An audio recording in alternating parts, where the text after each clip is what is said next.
అందరికి నమస్తేనుల్లా welcome to సాఫ్ సీదా ముచ్చట. పేదోళ్ళు ఆత్మగౌరవంతో బతకాలే.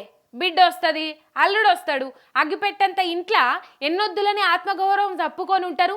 అందుకే విశాలమైన డబల్ బెడ్రూమ్ ఇండ్లు ఉండాలి, వంట రూమ్ ఉండాలి, ముంగట వాకిలు ఉండాలి అని గొప్పగా ఆలోచన చేసి పేదలకు ఇండ్లు కట్టించిండు కేసీఆర్. కానీ మన కాంగ్రెస్ వాళ్ళు 60 ఏళ్ల కిందటి మోడల్ ఆలోచనతోటే ఇంకా ఉన్నట్టున్నారు. 44 గజాలల్లా ఇందిరమ్మ ఇండ్లను డిజైన్ చేసి ఆ అగ్గిపెట్టంత ఇంట్లోనే బీదలు ఉండాలి అని వాళ్ళ పేదరికాన్ని అవమానం చేస్తున్నట్టే డిజైన్ చూపిస్తుండ్రు. నేతి బీరకాయల నెయ్యి ఉంటుందా? కాంగ్రెస్ వాళ్ళ మాటలో నియతుంటుందా? బీదోనికి ఇల్లుచ్చుడే ఎక్కువ, మళ్ళానికి ఆత్మగౌరవం తొక్క తోటకూర అంటే ఎట్లనయ్యా?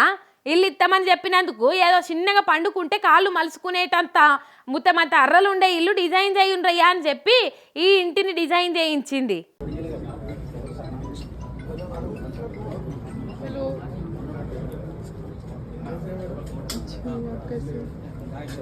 గట్టిగా కాళ్ళు చాపుకొని కూసోలేని హాలు, డబల్ కాట్ మంచం కూడా పట్టని బెడ్రూము, ఒక్క మనిషి నిలబడ సందులేని కిచెను, కూసుంటే పక్కకు కూడా తిరగలేని బాత్రూము.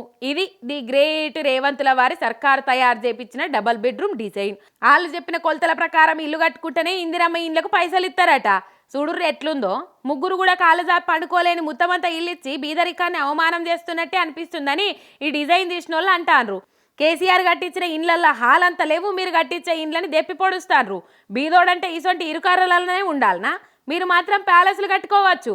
పేదోడు ఆత్మగౌరవంతో బతికేటట్టు 100 గజాల ఇంట్లో కూడా ఉండొద్దా అని మండిపడతారు. అయినా కాంగ్రెస్ సర్కార్ నుంచి ఇంతకంటే ఎక్కువ ఆశించుడు కూడా అత్యాశ అవుతుందని సురుకులు పెడతారు ఈ డిజైన్లు చూసిన నెటిజన్లు.